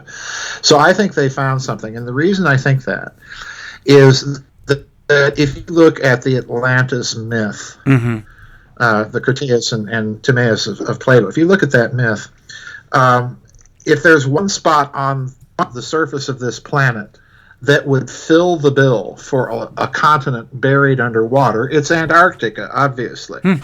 So maybe we've been chasing UFOs, and what we really need to do is chase, or Nazis for that matter, maybe what we really need to do is explore the idea that maybe there is something ancient down there that they are trying to keep secret for whatever reason. I don't know. If you look at the myths in Plato, he's describing an advanced warlike society, technologically sophisticated and so on, that makes war on everybody, and there we go, and it's buried under a flood. If you look at that, then maybe that's the explanation. Maybe they have found something there to, by way of ancient technology or ancient civilization, that they're sitting on. I don't know, but I'm in the same boat as you. I've never found any good real evidence that Byrd had his butt handed to him, or that the Nazis set up a secret UFO research. Yeah. No, right, I'm not in that camp. We're at the bottom of the hour. Let's just take a very quick break, Joseph, and we have one segment to go. I'm Richard Dolan here with the great Joseph P. Farrell, author of numerous books and man who runs the GizaDeathStar.com website, and it's been great. So, Joseph, stick around. We'll be right back after this. Sure. We're back. I'm Richard Dolan here with Joseph Farrell, and so you talk a lot about contemporary developments and geopolitics. Again, our interests really overlap in a lot of this. I've read a couple of articles on your site, GizaDeathStar.com. Recent, very interesting story on Benjamin Netanyahu of Israel and Haratz. I would love to get your take on this. And also, I hope that we can talk about the current insanity, and I cannot think of any other word for this in Western culture, dealing right now with Russia, all things Russia, all things Putin. And I really would love, in fact, maybe we can start with that. Let's talk about Vladimir Putin. Well, I don't know if you know this, but my ecclesiastical loyalties really lie with the Eastern Orthodox Church. I converted many, many years ago. So there's your disclaimer. Yeah, and I even taught at a Russian Orthodox seminary for a couple of years back in the early 1990s. So my theological, if you want to call it that, my theological outlook is still very, very Eastern Orthodox. And what this means in terms of Putin is if you look at post-Soviet Russia, and I've been telling people this over and over again, and they just don't get it. Modern Russia is an experiment in creating the first postmodern state. That's what it is. Postmodern. Postmodern state. Because if you look at Putin, what he's doing, if you look at all of his speeches, what he's doing over and over again is challenging all of the assumed dogmas of Western globalism. That's really what That's exactly right. Yeah, that's exactly what he's doing. And he is a practicing Russian Orthodox believer. Most people don't know this about him, but he is. And he's very open about it. And to me, the most telling thing about modern Russia that Westerners don't get is that the Cathedral of St. Saviour's in Moscow, which is just across the river from the Kremlin, this was dynamited by Stalin. There are famous pictures of blowing up this cathedral so that he could build some sort of temple to new Soviet man, or, it never got built, of course, but he blew up the cathedral. Well, they rebuilt it. I mean, icon for icon, onion dome for onion dome. They rebuilt this whole thing. What's going on in Russia is they are attempting to go back to those Orthodox roots, which have defined Russian culture. They're very insistent that this is part of their cultural history and identity as a nation, and so on and so forth, and it is. Now, as far as the West goes, if you're Eastern Orthodox, the problem that the West has is it's confronted with a version of Catholic Christianity that's not papal, and it is not Protestant. So in other words, there's a visceral reaction in the West that's coming culturally, almost subliminally, and I want to emphasize that, against Russia because of this. Because of the Russian Orthodoxy, because of the religion, right. You're saying. Right. Yeah, it's something, it's a deeply rooted subliminal cultural phenomenon. And part of that is conscious because they see in Putin, and he's an enemy to the globalist unipolar, American empire agenda. Yes. So it's kind of a twofold thing. But the problem there is as a result of this, it is massively misinterpreting Russia, and it's massively misinterpreting his motives. For example, he poses, and Russia poses, no existential threat whatsoever to Western Europe or to Europe or anything like that. Russia needs trade with those nations far more than it needs to conquer them, all right? So that's part of the reaction. The other part of the reaction is, of course, that Putin put an absolute end to the rape of Russia. That's right. And which went full blown for a full decade under the presidency of Boris Yeltsin, who handed over everything in Russia essentially to Western finance and Western corporations. Right. And that, he put an absolute end to that. So you're dealing with somebody that is standing up for, Russia's interests, and that's what they don't like either. So it's kind of it's a very complex picture. Yeah, you've got the neocons who hate him because he's basically a Russian nationalist, a classic Russian nationalist. And then I think you're right here. You've got the cultural warriors, the globalist, postmodern, ultra. I was going to say liberal, but they're not really liberal in any way. They're just ultra progressivist. Ultra progressivist, who see in the culture of contemporary Russia. But they'll look back and say, well, they're anti-gay rights, or they're anti, they're not, they're oppressive in their. And I don't really think that this is true. Actually, I think this is definitely a miss. Gay in Russia. No one cares. But there is this kind of rejection of postmodernism. Yes, that you get with Russian culture today. Absolutely a rejection of postmodernism, and I think that's key. So I think you're right. Critics are seeing this, they want to be independent, how dare they? And then B, they're rejecting the globalist culture that is being imposed on the rest of the world. Well, it's not just we have to remember that postmodernism, one reason that Russia is rejecting this is precisely because they went through the communist experience. The postmodernists, we need to remember, are coming out of the Frankfurt School, Herbert Marcuse and Theodor Adorno and all these people that are importing all of this Gramscian cultural Marxist nonsense, via Columbia The Russians have been there, done that. They're done with it. Yeah, They I've went been through there, it. done that. We don't want It's like, that. no, In thank fact, I you. even read an article, Richard, a few years ago when the latest school shooting was calling forth for more gun regulation in this country. And there was an article, it was either in Sputnik or RT, it may have been even Pravda. And the Russians are saying, are you people nuts? No, Give exactly. up your weapons. We went through that. We don't want to go down that route again. So, Russia is. It is standing up for things that traditional Westerners like. I coming back from that secret space program conference in San Mateo in 2014, we're driving down the interstate, and in the distance, we see a pickup truck with a political bumper sticker on the back of it. And we thought, everybody would comment, oh, already? We just got through one election and now there's a bumper sticker out for the next. And as we go to pass the truck, we read the bumper sticker and it said Putin 2016.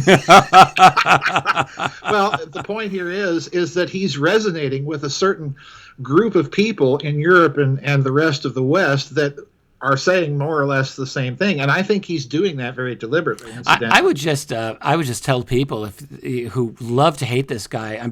I'm convinced I've never listened to a single thing he said. All of his speeches are on YouTube. They're all in translation. The thing that I notice about Putin is when you listen to his speeches, he's actually the only politician that I'm aware of who speaks to other people like they're adults. Yes, exactly. Think of a Western politician who doesn't speak to you like you're 5 years old, like they all do. They all speak to us like we're little children. You listen to Putin, this is a guy who knows every single element of what's going on in his country, economically, politically, culturally, social. Like he's on top of it. I don't know how he does it, but and he's very candid. I remember on one occasion he was talking to the government of Ukraine. He says, I don't really know who I'm supposed to be talking to. Should I talk to the leaders of Ukraine or the U.S. ambassador who's standing behind them? And you don't hear too many national leaders talking so openly. With respect to the Ukraine, let's go back. There's something very interesting with respect to the Ukraine that I latched onto in one of these books. I forget which one. Before the evident fascist connections of the current regime in Kiev. Thank you for mentioning this. Well, it goes back to World War II. These are old Waffen SS holdovers, as far as I'm concerned.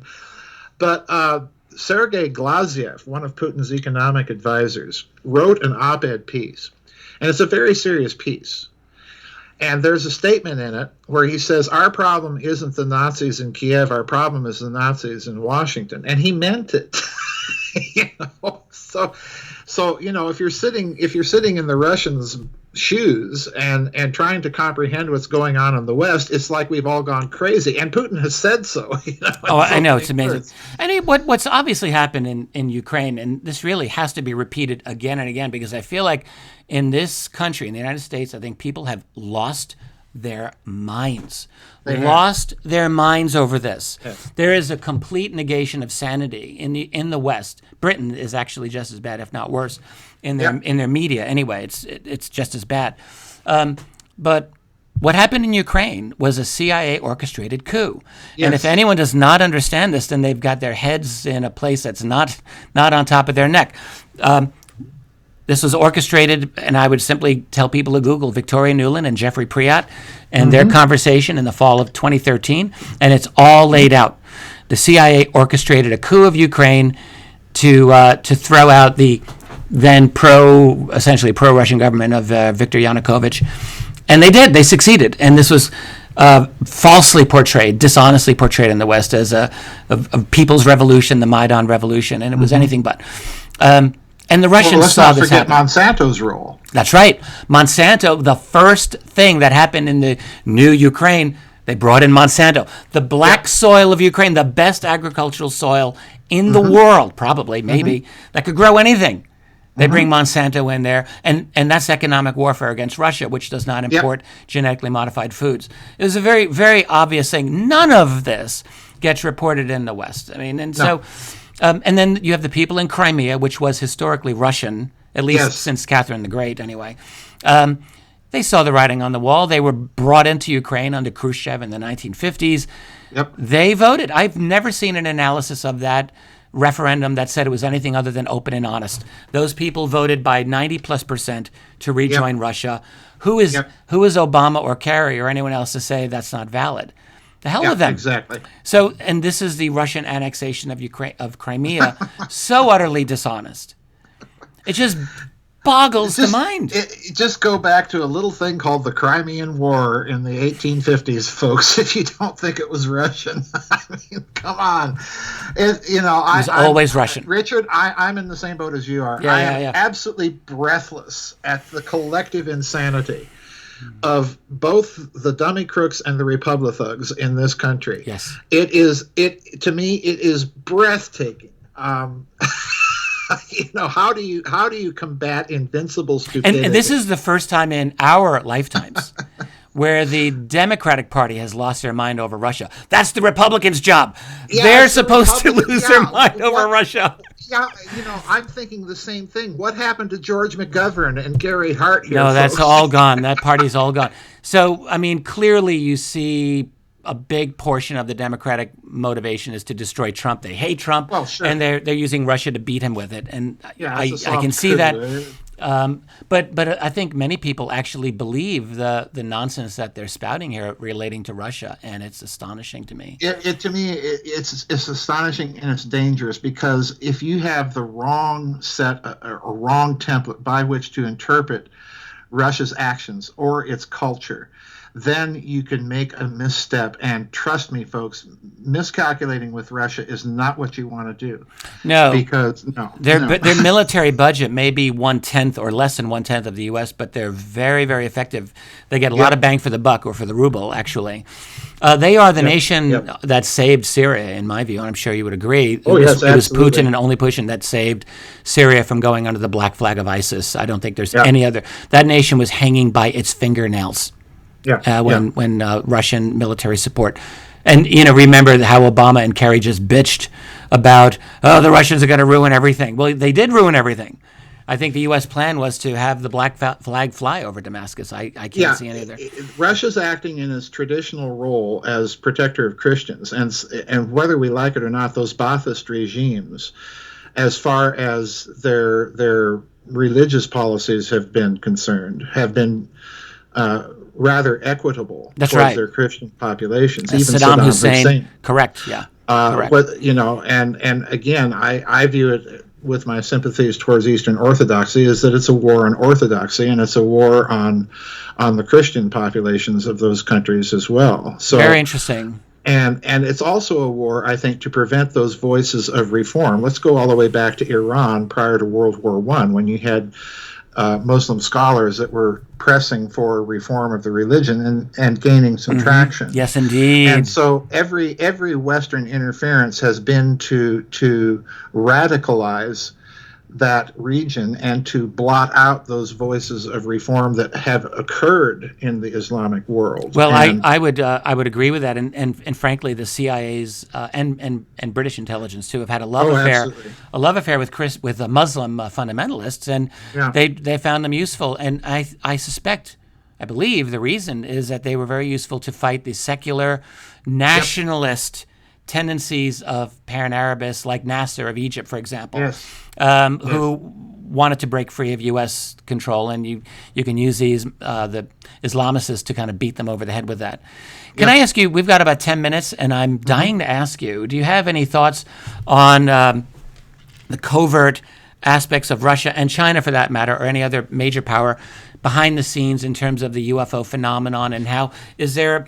do you have an opinion that, there's clearly a geopolitical war going on, declared or undeclared, or a little bit of both, between the U.S. Western powers and Russia, and to a certain extent with China as well, economically. So do you think that translates into a behind-the-scenes war related to how would a breakaway civilization fit into this? How do the Russians fit into this? You've got about 10 minutes. What can you say about that? I absolutely do think that there's something going on behind the scenes. I go back to the Chelyabinsk meteor incident, which to me was a very crucial, not well understood incident, because you recently wrote about this on your website. Yeah. Yes. Okay. I've been writing on it off and on. About a month prior to the Chelyabinsk incident, Prime Minister Dmitry Medvedev was on Russian television, and he was calling for the world to cooperate in building out an international asteroid defense, planetary defense system. But then he went on to say that if the world would not cooperate with Russia in doing this, Russia would have to do it all by itself. And we would have to use our thermonuclear weapons or other means, he said, to destroy these things. And of course, he never specified what those other means were. But given what Russia has shown us, I'm quite certain, that they've got other things up their sleeve that they're not showing us. So I do think that the chance that there is a possibility, a chance that meteor may have been something that was flung at Russia, because there are videos from Chelyabinsk of things following that bolide, and then shortly before it explodes, apparently doing some sort of maneuver. So maybe the Russians took it out, maybe somebody else did. Then there's another incident. A few years ago, a Russian and American satellite in orbit collided. And again, this is one of those stories that's reported and nobody, picks up on what's going on here. Well, neither the Russians or us are going to put up satellites and intentionally collide them with our opponent. No. So something's going on there. And then recently, of course, we had the strange missile launches off of the coast of Washington. And then we had another meteor exploding over the Tula Air Force Base in Greenland. That's right. So I think it's possible that we might be watching respective deep states here showing off their toy box for the other side, just to let people know, or somebody else, a third player either on this planet or somebody else. And I don't discount. Yeah, I don't discount the third player here either, because let's go back to July of 2001, before 9/11, when Dr. Tatiana Koryagina, one of Putin's advisors at that time, economic advisor, wrote an article in Pravda. And she said that shortly the United States would be under attack on its own soil, and that this attack would come, and here are her words exactly as I can paraphrase them. This attack would come from a network of very powerful people who had assets in excess of $300 trillion to carry them out. So in other words, she was not pointing her fingers at Islamic terrorists or this or that. She was pointing at an international cabal, if you will. You said 300 trillion? Trillion. She actually said this. She said this, yes. I have it in my book on 9/11, Hidden Finance, Rogue Networks, and Secret Sorcery. Clearly I need to buy that book. Yeah, it's quite an eye-opener. So the Russians have been dropping these little clues. Putin's advisors, Putin himself, they've been dropping these little clues out there for people. Remember the interview. We know exactly what's going on. Remember the interview that the late filmmaker Aaron Russo gave shortly before he died. He talked about his friendship with Nicholas Rockefeller, and who predicted a year before 9/11 planes are going to crash into buildings. And the way Russo described it, Rockefeller was almost laughing. Yeah, it's all a big hoax. We're just going to scare the hell out of people. And so that would be the cabal, or that would be part of the cabal. Yeah, exactly. So the Russians have been dropping these clues. We know exactly what's going on. So I don't have any difficulty viewing these incidents as being either the deep states of both blocs showing off their toys, or perhaps somebody else. I have to wonder why, because I've wondered about this. Putin is clearly being subject to a full court press by the West. They want him gone. Right. They want him gone yesterday. And he has a couple of weapons at his disposal, and one is clearly, I have to think, is deep knowledge of 9/11. Yes. Which you're saying. And I keep wondering, why withhold it? Why withhold that knowledge? I have to be honest with you, Richard. I suspect that little private meeting that he and President Trump had at Helsinki, where they were off to themselves for a couple of hours, that there may have been a little exchange of some information in both directions. Are you just basing this on your own insight, or do you have some other? Pure intuition, Well, nothing else. It wouldn't surprise me. It wouldn't surprise me if Putin were simply to drop that information and say, yeah, we know this, this, and this. Mm-hmm. Yeah, it wouldn't surprise me at all. Because it would be a major lever, major position that he could actually use against the United States, a piece of blackmail. If it could be a piece of blackmail. It could be. 9/11 itself is blackmail. 9/11, Having that information is blackmail. Yeah. Well, I would go even further. I suspect that Putin very deliberately has been playing to the disenfranchised crowd in the West, and playing quite successfully. So I wouldn't be a bit surprised if it was not just 9/11 intelligence. It may have been other kinds of intelligence. It may concern these pedophile networks, because he has spoken very directly. Yes, indeed. So, I don't know what's going on here. He recently came out and denounced Pope Francis as not being a man of God. Well, okay. Putin said this? I didn't catch that. Oh, yeah. So, something's going on here, and the way I read him is that with his intelligence background, he was kind of selected by that nationalist element that's always been there, even during the Soviet era, within the Russian intelligence apparatus, just to be the kind of spokesman for these cultural agendas. So it wouldn't surprise me if intelligence was, privately nod, wink, wink, in that sort of fashion when they were speaking. Well, I keep wondering, we've got about 2 or 3 minutes here left, Joseph. Regarding 9/11, it's the central abscess.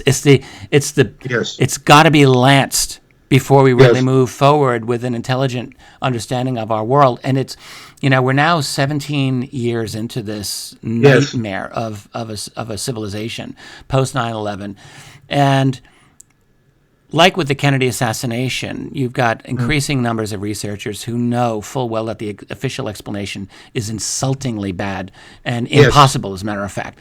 Yes. There's a number of ways that 9/11 could have gone down. Gosh, we could have had a whole discussion on this. Maybe we can do this. We can do another segment if you want. Yeah. I'm good. Well, that'll have to be on my website, but I would love to. But I guess my question is, 9/11 has got to, like the UFO subject, 9/11's got to come out. And I keep wondering, who and how might it come out? Do you have any thoughts on how this this open secret will openly ever come out? Well, I attempted to disclose as much of what I think the secret is in that 9/11 book. For me, it from the day that the event occurred, I thought that there were 3 levels to this event. There was the public patsies flying airplanes into buildings level. There was the rogue state element level that has been more or less the level that the 9/11 truth movement has latched onto. And the third level, I think, was that this was a penetrated operation, that a third player got in there and so gummed up the works that the second level had to go through with its plans. They were pinned in a chess move, in other words. And that rogue element was precisely Dr. Tatiana's element. So in other words, I read Bush flying to Barksdale and then on to Offutt Air Force Base as an attempt by the second level to reassert personal command control over the nation's thermonuclear forces, because there's every indication. Yeah, there's every indication that they had penetrated that. We've got 1 minute to go. Can you? I want to unpack that with you in our next conversation. Sure. But can you? How will this end? How will 9/11 come out? I was wondering if Putin himself would ever. I think you're watching it now. I'm viewing the history of the United States from the assassination of President Kennedy to 9/11 as one arc in our history, and that arc of history has been controlled by what we're now calling the deep state, and it's now unraveling. So I do think it's going to come out. The faster, the better. Joseph Farrell, that's all we have time for tonight. I just want to thank you so much for coming out on KGRA Radio and doing having this conversation with me. It's been fascinating. Well, thank you for having me back, Richard. For anyone interested in Dr. Farrell's work, please go to GizaDeathStar.com. It's a great site, lots of information there for the public and for subscribers of his site, both. And that's always worthwhile, as well as many of Joseph's excellent books. And with that, it's time to say goodnight. Thanks for listening. If you want to hear more follow-up conversation between Joseph and myself, you can go to RichardDolanMembers.com, where we go further into an extremely candid discussion on 9/11 and QAnon. And remember, while we learn and grow and search for the truth, let's be good to each other. Good night.